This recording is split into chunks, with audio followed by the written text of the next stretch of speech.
Speaker. Claudette Hauiti. Tēnā rā koutou katoa. The Waitangi National Trust Board Act 1932 incorporates the Waitangi National Trust Board, which administers the Waitangi Treaty Grounds and associated lands. National is delivering on its promise to improve governance for the arts. Mr Speaker, the governance structure of the Waitangi National Trust Board will be modernised to reflect the cultural and historical importance of the treaty grounds at Waitangi.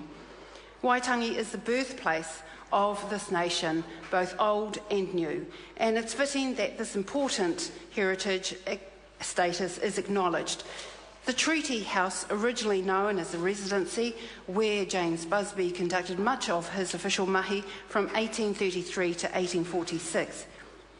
Te whare runanga, the whare, was the idea of two great tupuna, Tau Henare and Te Apira Nangata. Te whare runanga was opened in 1940, 100 years after the signing of the Treaty of Waitangi. The Waka House, near Te Awa o Mai Kuku, homes the ceremonial waka Ngai Tokomata Whauroa. The flag that was first flown at the grounds was the United Tribes of New Zealand.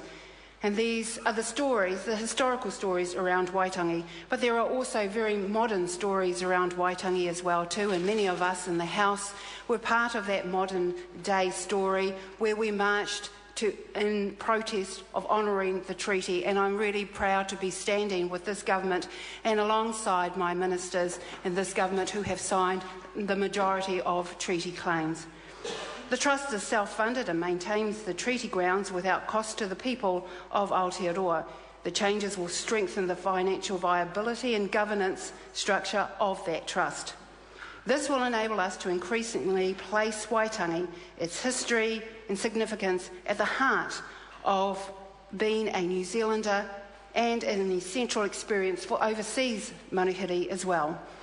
The Waitangi National Trust Board currently consists of two categories of members, ex officio members and representative members. And at this time I'd like to acknowledge our rangatira Peter Praone, Erima Henare and Sir Tumu Te Hiauhiu. The Waitangi National Trust Board Amendment Bill introduces changes to the composition of that board. The Governor-General and Ministers will be removed from ex officio positions on the board. The Governor-General will become honorary patron of the Trust. The Prime Minister, Minister of Arts, Culture and Heritage, Minister of Māori Affairs will form a Crown representative group to foster good relationships and share information with the board. Two members of Parliament, one representing the government and one the opposition, will be appointed as full members of the board. By removing the Governor-General, ministers from ex officio positions on the board, the bill removes the risk of conflicts between their constitutional roles and the roles as trustees. Mr Chair, I commend this bill to the House. Mr Chair. Louise Upston. Thank you, Mr Speaker. I'm very pleased to speak on behalf of the National Caucus in this Waitangi National Trust Bill. The colleagues before